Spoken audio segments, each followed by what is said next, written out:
You know, you know that exact feeling, right? Oh, yeah. It's like 2 in the morning, you're lying in a bed, just staring at the ceiling. Or, endlessly scrolling. Endlessly scrolling through your phone, yeah. Just bathed in that cold, ghostly blue light. Right. And there is this profound, almost, suffocating exhaustion that just kind of washes over you. And it's not physical tiredness. No, not at all. Yeah. It's the exhaustion of hyper-individualism, I think. Absolutely. It's the sheer, relentless, buzzing anxiety of just trying to be the absolute center of your own universe all the time. Which is exhausting. It is, because we live in this, this era of digital narcissism. Oh, right, where you were constantly aggressively told to build your personal brand. Yeah, to optimize every waking second of your life. To curate your image. Exactly, to be the main character of your reality. Right, Maybe. everything is about self-actualization. But the thing is, instead of feeling empowered by all this endless self-focus, you just feel incredibly isolated. You feel fragile. Fragile, yeah. And anxious. It feels like a glitch in the modern world, doesn't it? It really does. Like something in our technology or our modern culture just fundamentally broke us. Right. But, and this is where we're going today, what if it's not new? What if it's really old? Yeah.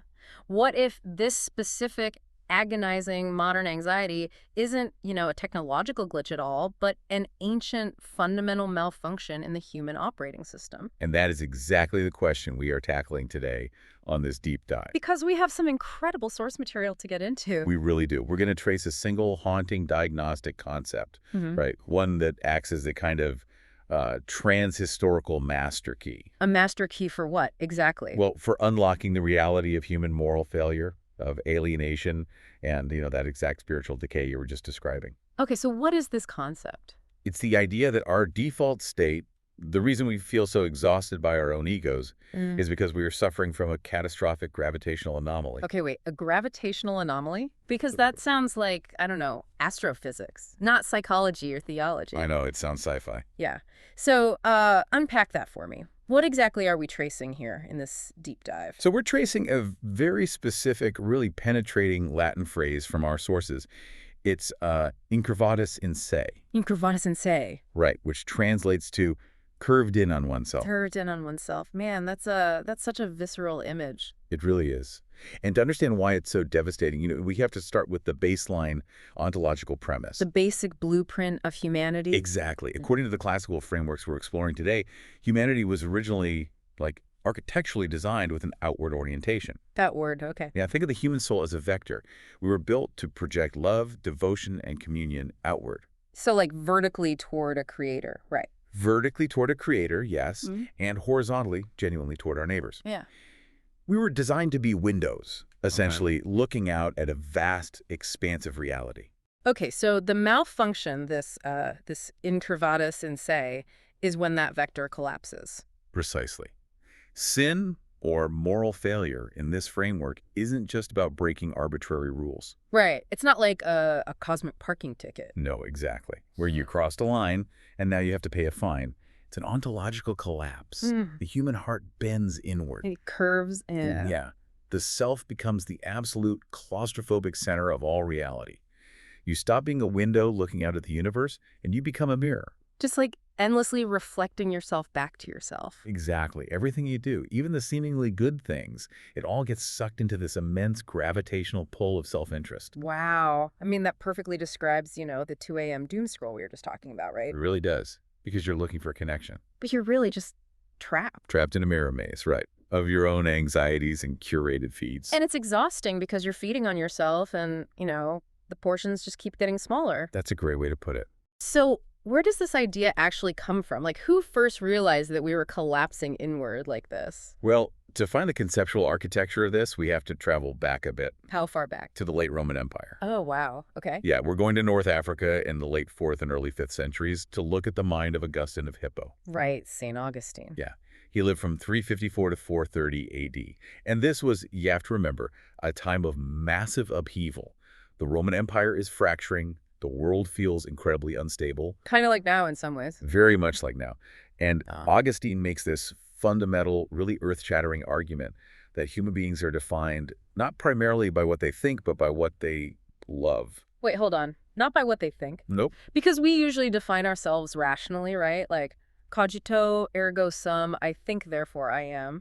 We prize intellect above everything. Right. The modern world loves the rationalist view. We think we are brains on sticks. Brains on sticks, yeah. But Augustine's anthropology, his understanding of the human condition, is irreducibly effective. It's driven by desire. Okay, so it's all about what we want. Exactly. He argues that you are, at your core, what you love. Your intellect is just the servant of your desires. It just justifies what the heart already wants. Exactly. Yeah. And he introduces this foundational doctrine called the Ordo Amoris, Which translates to what? the order of love. For Augustine, true virtue, true human flourishing, isn't about perfectly following a checklist of morals. It is simply rightly ordered love. Rightly ordered love, meaning what? Meaning you have to love things according to their actual objective value. Okay, so how do you wrongly order love? I mean, how do you mess that up? Well, Augustine makes a really critical distinction here between two Latin concepts. There's uti, which means to use, and fru, which means to enjoy. Uti and frui, using and enjoying. Right. I mean, that sounds pretty straightforward, but I have a feeling the stakes are massive here. Oh, the stakes are your entire psychological and spiritual well-being. Wow. Yeah. Because according to Augustine, God the Creator, the transcendent source of all reality, is infinite. Therefore, God is the only good that is meant to be enjoyed. To be fru. Exactly. Fru for his own sake.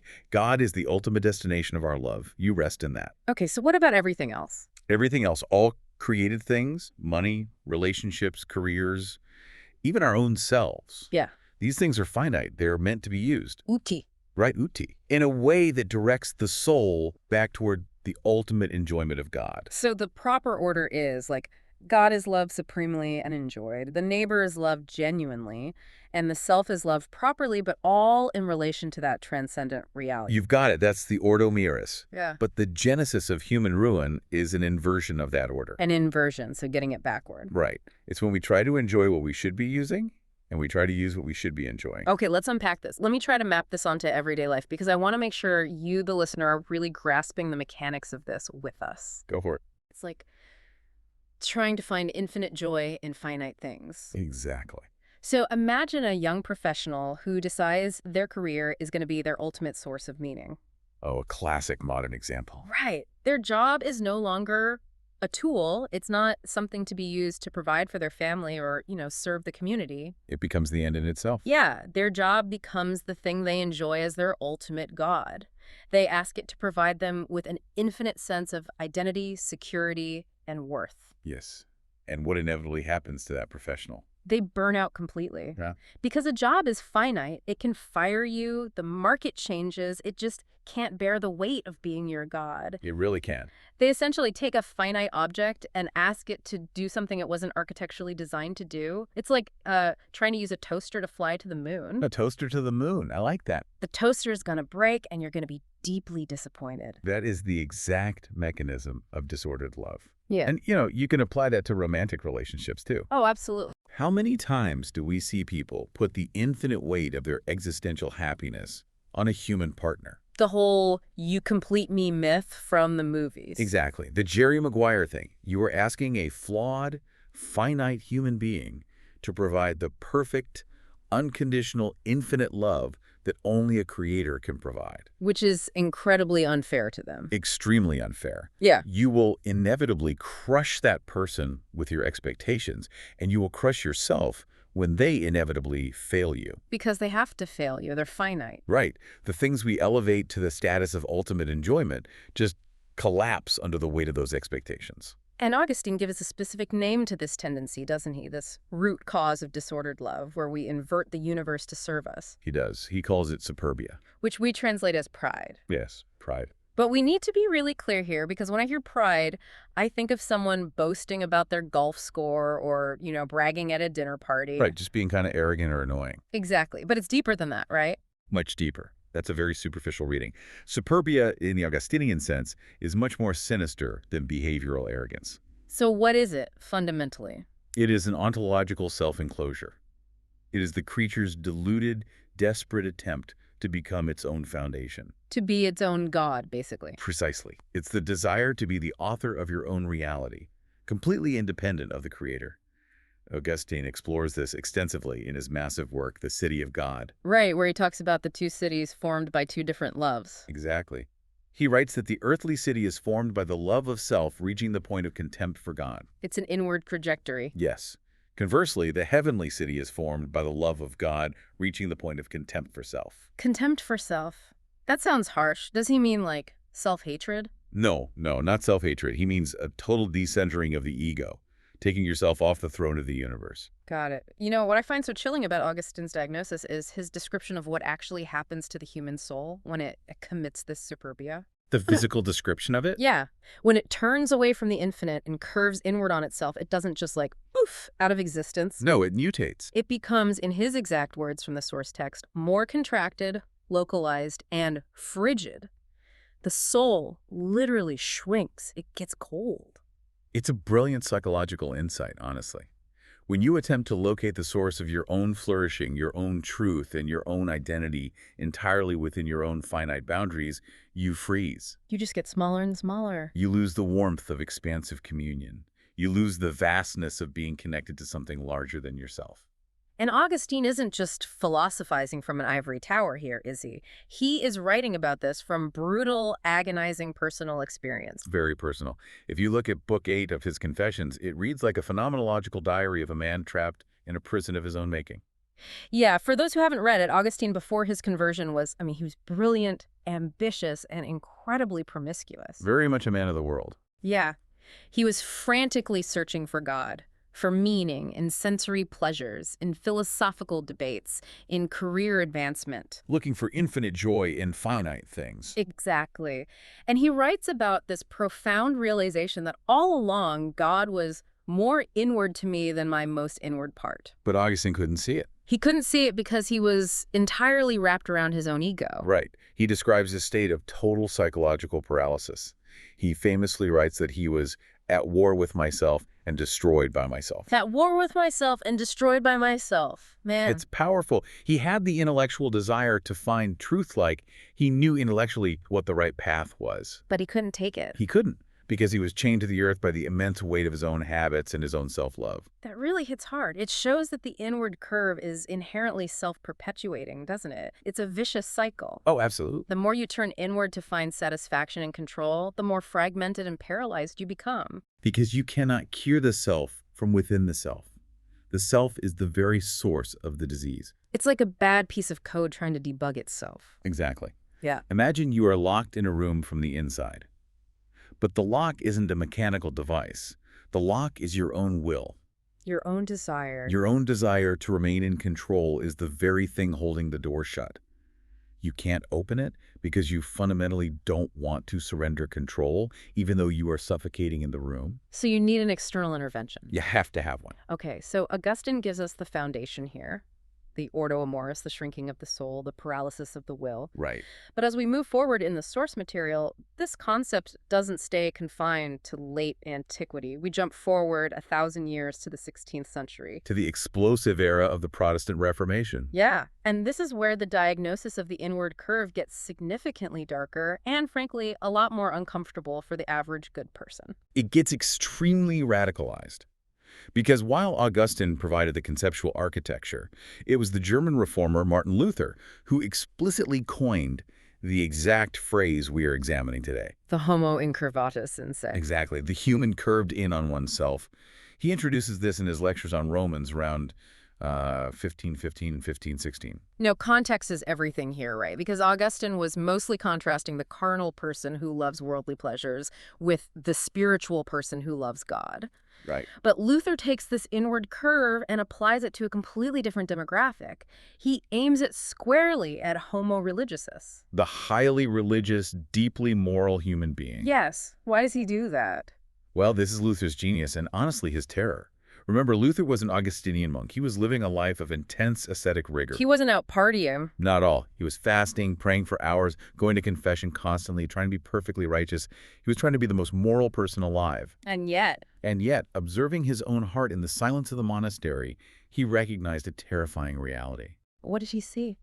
He saw that human beings have this insidious, almost demonic capacity to take even the most pure, holy things, like spiritual disciplines, theology, moral uprightness, charity, Good things. very good things, and use them as mechanisms for self-aggrandizement. Okay, here's where it gets really interesting, and I'm going to push back a little because this is hard to swallow for a lot of people. Push away.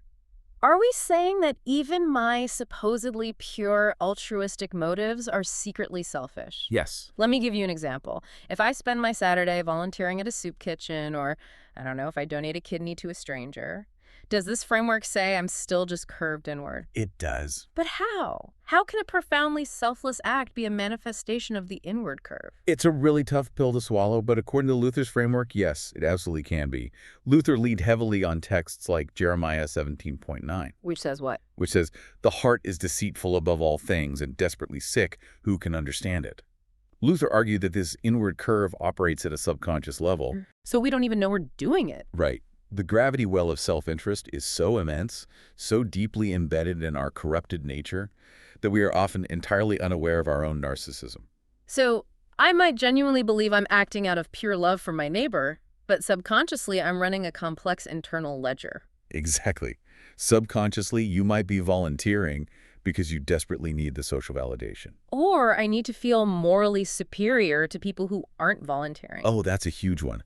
Or, in Luther's theological context, you are trying to earn spiritual merit to justify your own existence before God. Like I'm buying my way into heaven. Right.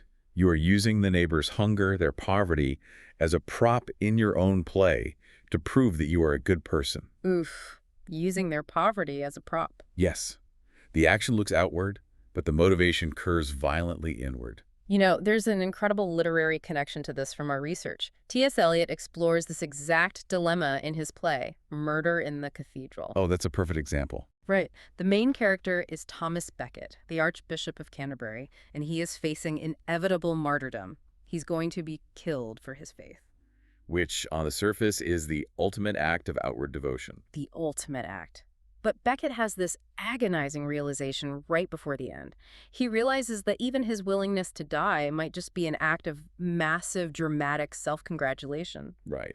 He's doing the right thing, but maybe for the wrong reason. He worries he's choosing martyrdom just to prove his own piety to history, to humiliate his enemies, and to, secure his legacy. As Eliot writes, the last temptation is the greatest treason, to do the right deed for the wrong reason.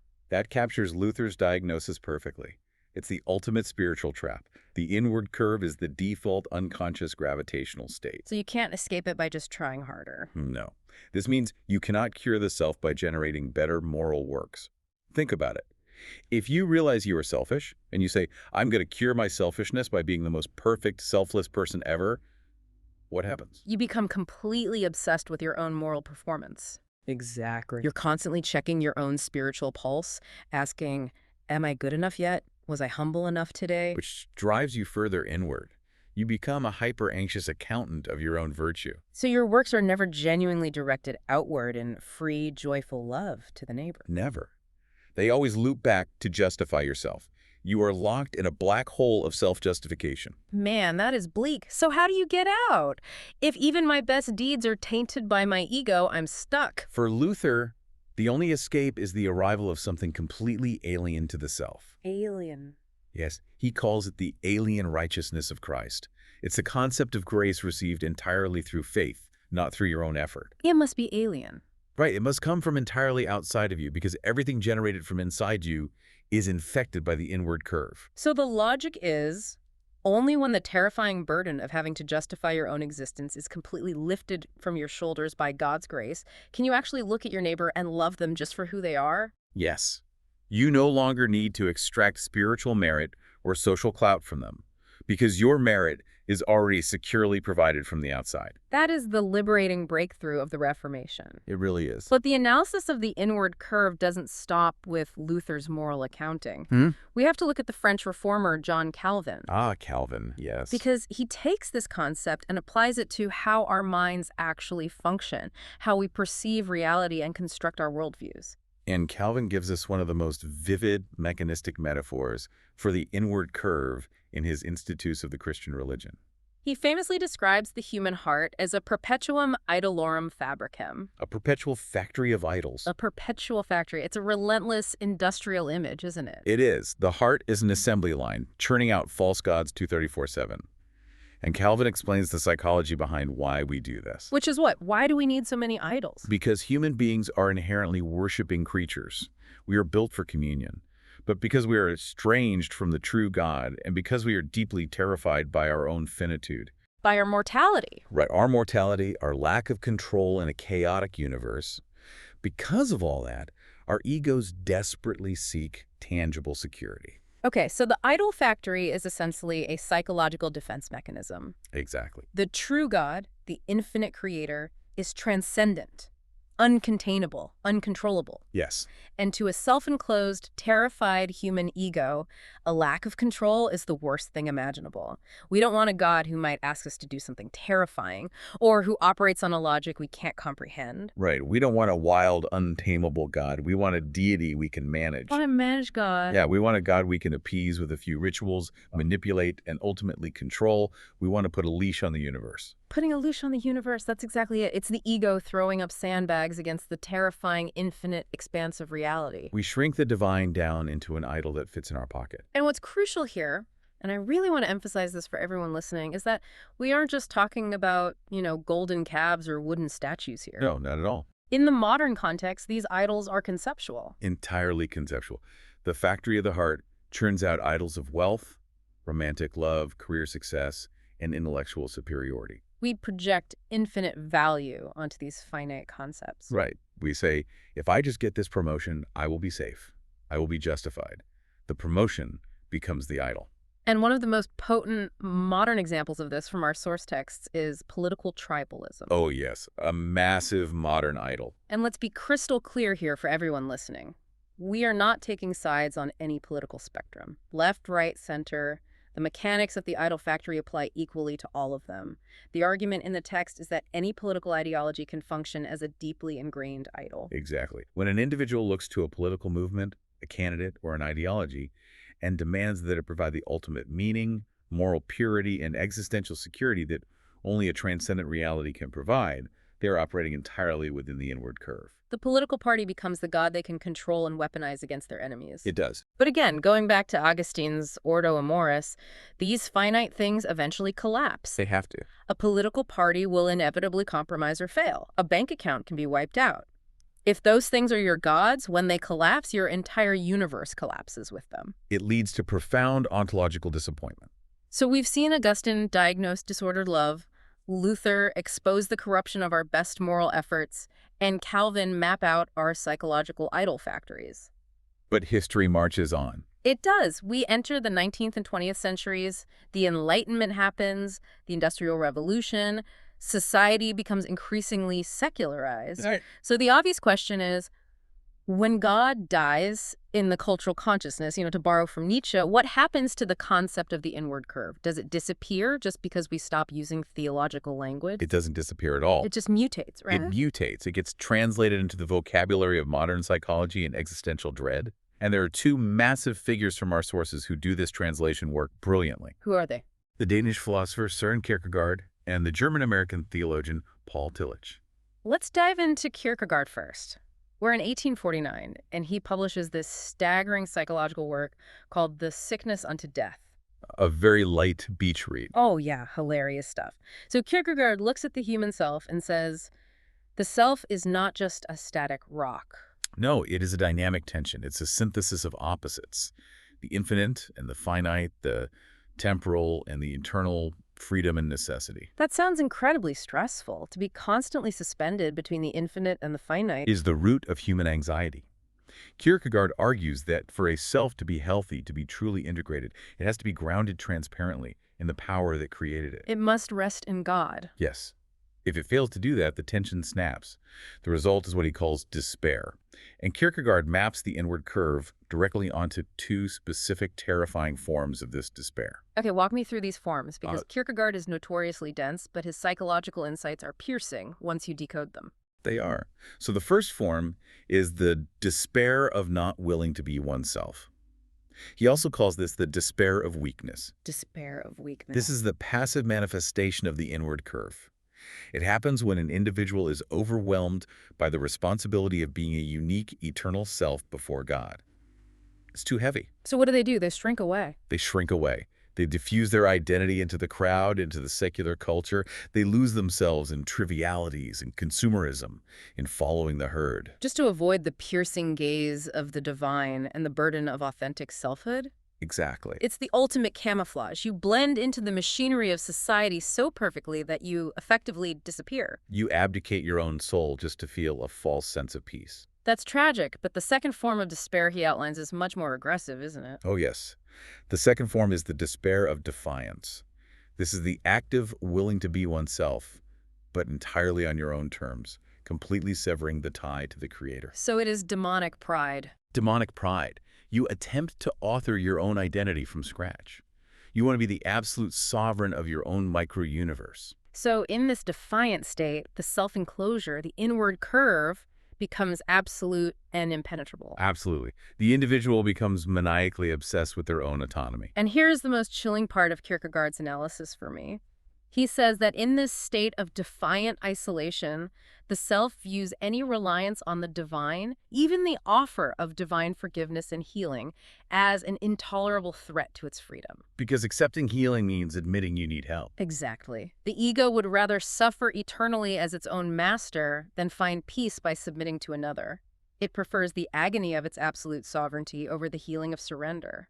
That is heavy. The idea that we would consciously choose to be the rulers of our own private hell, rather than be subjects in a healed, expansive reality. It's the ultimate spite. And then we move forward another century to Paul Tillich. Yes, Tillich. We have to really set the scene for Tillich here. It's the mid-20th century, post-World War II. Yeah. Tillich is speaking to an audience that has just witnessed the Holocaust, the devastation of totalitarianism, and the dropping of the atomic bombs. The world is traumatized. So the old religious language feels hollow to a lot of people. Extremely hollow. Right. If you go to a post-WWII European and talk about sin as breaking a moral rule, like, oh, I lied on my taxes, I'm a sinner, it feels almost insulting compared to the industrial scale slaughter they just lived through. Right. The word sin had lost its gravitas. Tillich recognized that, didn't he? He did. He knew the traditional moralistic connotations of the word sin weren't resonating with this traumatized, secularized culture. So he boldly translated the concept of sin into the existential language of estrangement. Estrangement, that's a powerful word. It is. To be estranged is to be unnaturally separated from the very thing you essentially belong to. And he breaks this estrangement down into 3 distinct layers, mapping perfectly onto the inward curve. He does. First, there is separation from what he calls the ground of being. Let's define that, because it's a very abstract term. Tillich used ground of being as his philosophical term for God. He wanted to avoid the image of God as, an old man in the sky. Right. The ground of being is the infinite depth and substance of all existence. To be estranged from the ground of being is to lose the vertical dimension of life. It's the loss of ultimate meaning. Okay, so layer 1, vertical estrangement from the ground of being. Layer 2 is separation from others. This is the horizontal estrangement.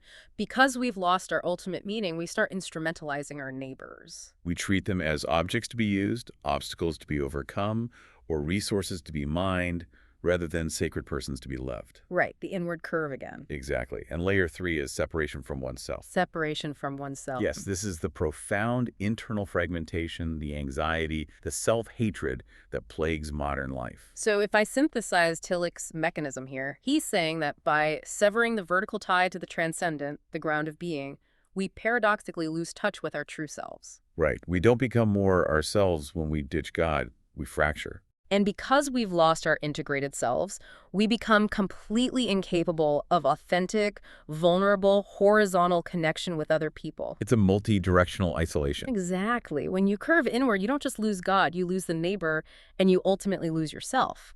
The whole system fractures. And Tillich argues that you cannot bridge this estrangement through your own willpower. Just like Luther said. Exactly. The only cure is the breakthrough of grace.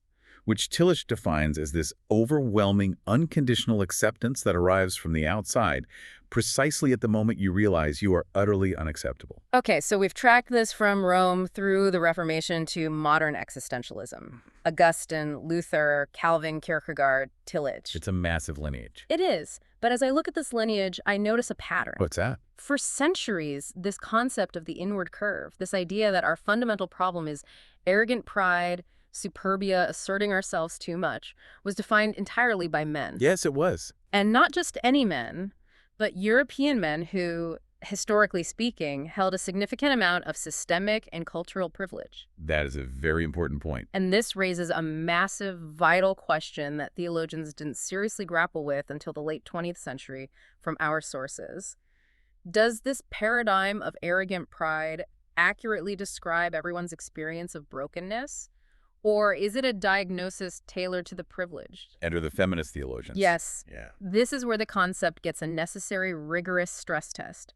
We have to look at Daphne Hampson's profound critique as it's explored by theologian Matt Jensen in his book, The Gravity of Sin. Hampson pushes back hard on the classical Augustinian and Lutheran idea that sin is always superbia, always pride and ego inflation. And her critique is devastatingly precise. It really is. She points out that women, historically, and marginalized groups in general, have been systematically socialized by patriarchal structures into roles of extreme subservience, deference, and self-abnegation. They haven't been taught to inflate their egos. No, they've been forcibly taught to shrink them.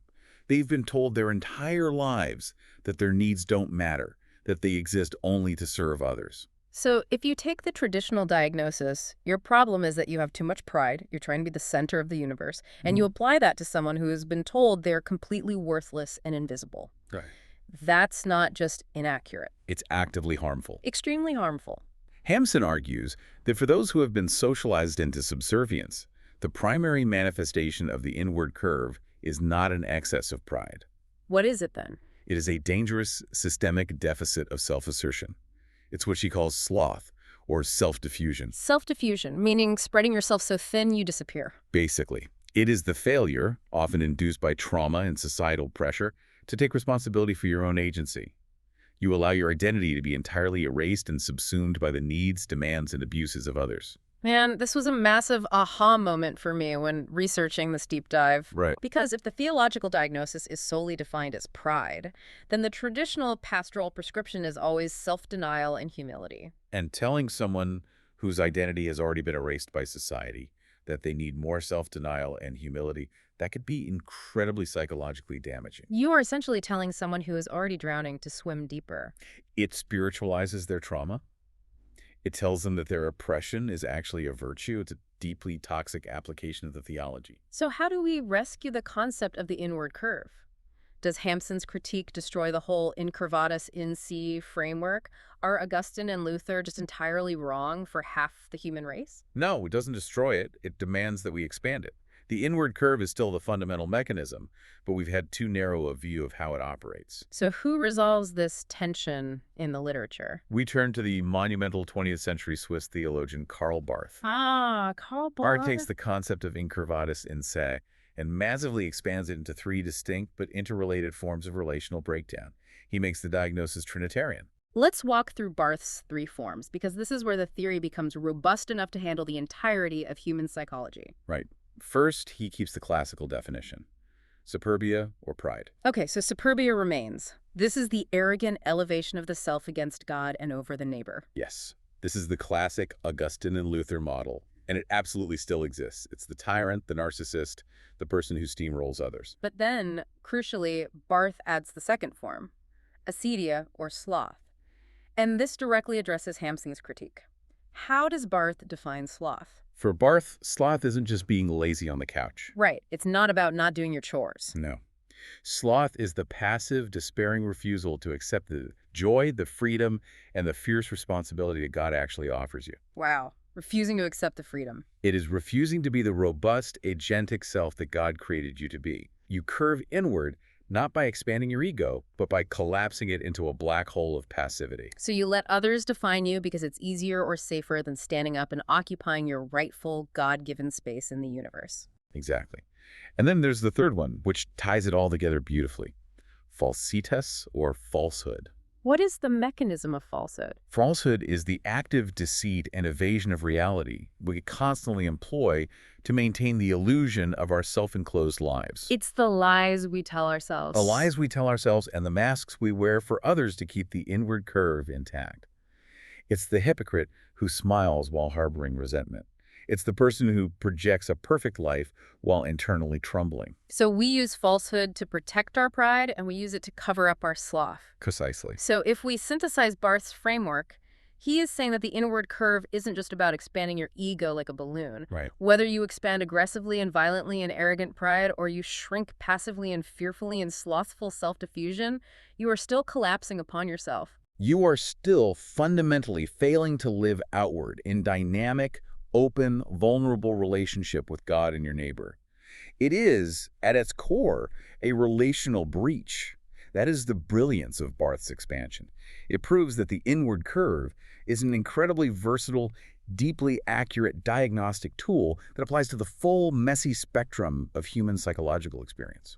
And with that robust definition in hand, we can finally move into the present day. We are transitioning from philosophical theory into sociological pathology. This is where it gets uncomfortably real. Because we've looked at the theory, now let's look out the window at the world you and I live in right now. Because the argument we're exploring is that late modernity, our current digital consumerist age, hasn't just continued the inward curve. No, it has aggressively institutionalized it. It has algorithmically accelerated it. So, to understand the water we are swimming in, we have to look at cultural historian Christopher Lasch and his seminal 1979 book, The Culture of Narcissism. Yes. Lasch argued that post-war society experienced a massive shift. We moved away from shared civic duty, community obligation, and transcendent meaning, and we became obsessed with personal optimization, therapeutic well-being, and relentless image cultivation. He argued that the culture itself began producing a personality type that mirrored the clinical psychiatric definitions of narcissism. It's a terrifying thought. And you pair Lasch with the philosopher Charles Taylor, who gave us the concept of the immanent frame and the buffered self. These are crucial terms. Let's decode them. What does Charles Taylor mean by a buffered self? Well, historically, humans lived with what he calls a porous self. They believed the world was enchanted. Spirits, demons, divine forces could interact with them. Their boundaries were porous to the transcendent. But Taylor argues that in our modern secular age, we have built a buffered self. Right. We view ourselves as completely insulated, rational minds detached from any transcendent spiritual reality. We live inside an immanent frame, a closed universe where only the material, the here and now, matters. We are logged in a soundproof room of our own making. Yes. So if you combine Taylor's buffered self with Lasch's culture of narcissism, the picture is incredibly bleak. Very bleak. Bereft of a higher Ordo and Amoris, bereft of an infinite God to organize and anchor our affections, the modern ego is left entirely to its own devices. We are trapped in the soundproof room, frantically trying to construct our own meaning through relentless consumption, self-care routines, and career achievements. But this hyper-individualism masks a profound, echoing internal emptiness. Exactly. Because the self cannot sustain its own weight. If you are the god of your own universe, you have to keep that universe running entirely on your own energy. Which is exhausting. It's exhausting. So because the self is inherently fragile, it has to rely on the external, fleeting validation of other people to sustain its self-image. And here's where the diagnosis hits with devastating, terrifying precision. Enter philosopher James K.A. Smith. He argues that humans are homo liturgicus. What does that mean? It means we are creatures shaped by repeated, embodied practices. Smith calls these practices liturgies. Now, a liturgy isn't just something you do in a church, right? No, it's any ritual that captures your desires, trains your loves, and shapes your vision of the good life. Going to the mall is a liturgy of consumerism. And Smith argues that these liturgies don't just change what we think, they fundamentally change what we love. They shape our Ordo Amoris. And what is the most powerful, pervasive liturgy in the modern world? It's sitting right in our pocket. Social media. Platforms like Instagram, X, TikTok, LinkedIn, they are not neutral, passive tools for sharing information. We have to shatter that illusion. They are highly engineered, multi-billion-dollar world-making mechanisms of desire formation. They take the primal, beautiful human need for communion and social affirmation, and they ruthlessly quantify it. They turn our desire for love into cold metrics. Likes, shares, retweets, subscriber counts. It's Calvin's idol factory, but digitized and monetized. Think of your smartphone as the ultimate backlit, miniaturized, idol fabricating device. We are constantly sacrificing our time, our attention, our sleep, and our mental health on the altar of the digital ego. And if we lay Martin Luther's 16th century diagnosis over 21st century social media, the parallels are absolutely terrifying. Let's break those down. Okay, first parallel, the commodification of the neighbor. Remember, Luther said the inward curve makes us use others for our own spiritual or social gain. Right. On social media, other human beings are constantly reduced to instruments for our own validation. Think about how we respond to global tragedies online. A user might post a deeply emotional reaction to a disaster halfway across the world. And they might genuinely care. Sure, but often the mechanism of the platform encourages performative empathy. You post about the tragedy not out of genuine sacrificial love for the victims, because posting does nothing to help them. No, you do it to build your personal brand. Right. You want your followers to know you're on the right side. You're using someone else's horrific suffering as raw material to construct your own moral superiority online. Barth would call this the ultimate manifestation of falsehood. It is deeply chilling. You instrumentalize trauma for clout. The second parallel is the algorithmic feedback loop. The algorithms of these platforms are explicitly designed to create an echo chamber. They track what you engage with and they feed you more of it. They confirm your pre-existing biases. They literally reflect your own outrage, your own desires, and your own ego back to you in an endless scrolling loop. It's the technological manifestation of the self turned inward. You think you're exploring the world, but you are locked in a digital mirror maze. And third, the psychological result of this liturgy, the massive rise in vulnerable narcissism. Yes, studies correlate heavy social media use with profound hypersensitivity. We develop an intense, agonizing need for algorithmic approval and a paralyzing anxiety over criticism. You become completely, pathetically dependent on the very machine that is isolating you. We mistake self-expression for self-actualization. We are broadcasting our thoughts, our heavily filtered selfies, our hot takes into the digital void, genuinely believing that we are connecting with the universe. But really, we are just collapsing the vast, beautiful, complex universe into a highly curated, two-dimensional projection of ourselves. The inward curve has been perfectly, seamlessly digitized. It is a profound cultural indictment. But, we can't just point fingers at Silicon Valley. We have to look at the institutions that are supposed to be the antidote to this. What happens when religious institutions themselves absorb these cultural liturgies of narcissism and consumerism? This is the missiological crisis. If individuals are curving inward, organizations made of individuals will inevitably do the same. We see this heavily in what is often called the seeker-sensitive ecclesial model. Yes. In a highly competitive, secular religious landscape, many churches have meticulously reshaped their entire operation. Their worship, their architecture, their preaching around the personal preferences, comforts, and entertainment demands of the individual attendee. Now, to be fair, this is usually driven by a well-intentioned desire for evangelistic relevance. They want to get people in the door. Right, the intentions are good. So they make the music sound like a rock concert, they make the sermon feel like a TED Talk, but the unintended result is extremely dangerous. By catering to the consumer, they inadvertently catechize the congregation into deep spiritual consumerism.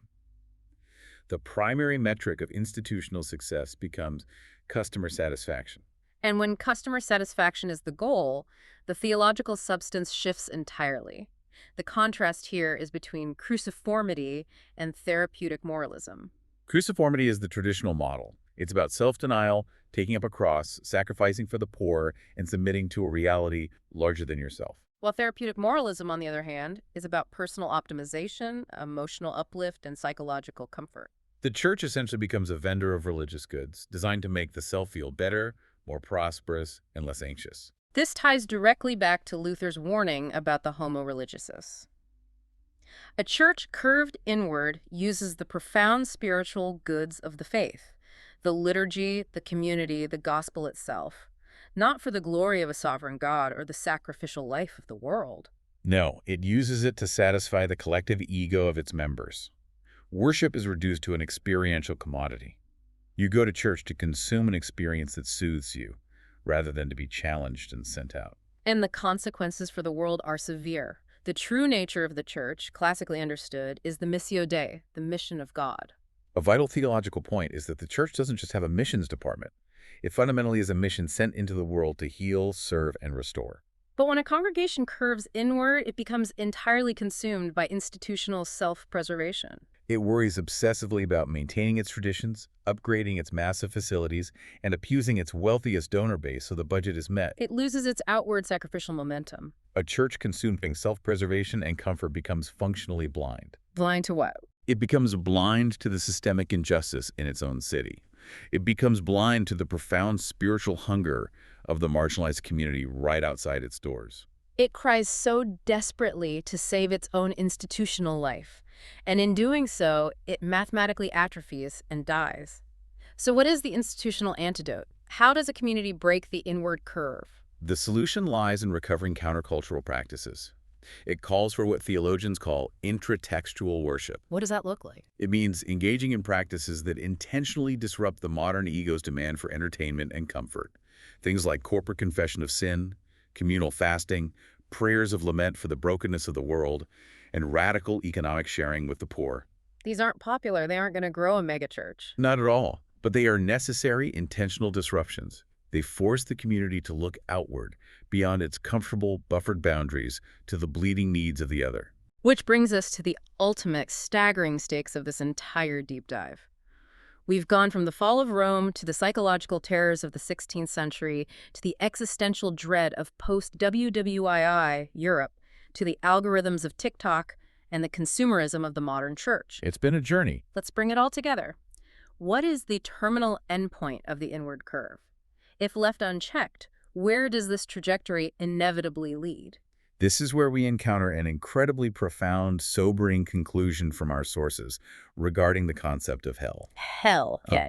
In this theological and philosophical trajectory, hell is not understood as some cartoonish external torture chamber equipped with fire and pitchforks, imposed by a vindictive, angry deity. Hell is simply the logical terminal conclusion of pride. It is the final state of the inward curve. Hell begins the exact moment the self becomes too small to look beyond itself. Exactly. To be completely curved inward is to suffer the ultimate, eternal claustrophobia of the ego. You spend your life building a universe where you are the absolute center, and eventually you get exactly what you wanted. You build a universe so small, so contracted, so frigid, that it contains absolutely nothing but you. Hell is being locked forever in the dark, suffocating echo chamber of your own insatiable desires, entirely sealed off from the light of the Creator and the joyful presence of any other person. C.S. Lewis famously said that the doors of hell are locked from the inside. Locked from the inside. Because in the end, the defiant ego refuses to surrender its autonomy, even if it means eternal isolation. It's a terrifying thought. But we cannot end the discussion in that dark, locked room. Because the inward curve, despite its immense gravitational pull, does not have the final word. No, it doesn't. As Augustine realized in that garden, crying over his paralysis, the human will cannot unbend itself. Liberation has to arrive from the outside. And that is the beautiful, shattering definition of grace. It is an outward rupture. Through divine intervention, the overwhelming gravitational pull of self-interest is shattered. Grace arrives not as a reward for our good behavior, but as a rescue mission into our self-made prisons. Grace achieves exactly what human willpower, morality, and self-optimization cannot.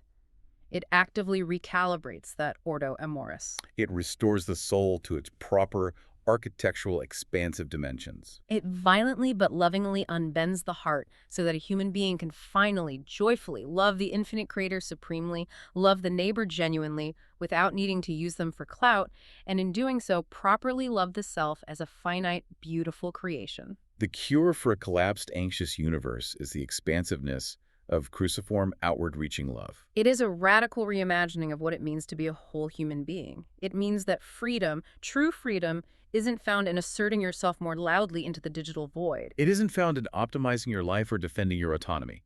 True freedom is found in being drawn outward, in surrendering your ego to a reality infinitely larger and more loving than yourself. So as we wrap up this conversation, I want to leave you, the listener, with something to deeply mull over. Think back to that feeling at 2 in the morning, staring at your phone, feeling the crushing weight of being the center of your universe. Look at the idols your own heart's factory produced today. Look at your smartphone habits, your career ambitions, your anxieties over how people perceive you, your political outrage. Where are you collapsing the universe into yourself? Where are you trying to squeeze infinite joy out of finite, fragile things? And more importantly, what is one tangible, quiet way you can invite that outward rupture today? Not to extract value from a neighbor, Yeah. not to build your social capital, not to virtue signal. But to genuinely, expansively love them simply because they exist. Thank you for joining us on this deep dive into the inward curve. Keep exploring, keep questioning, and whatever you do, keep living expansively.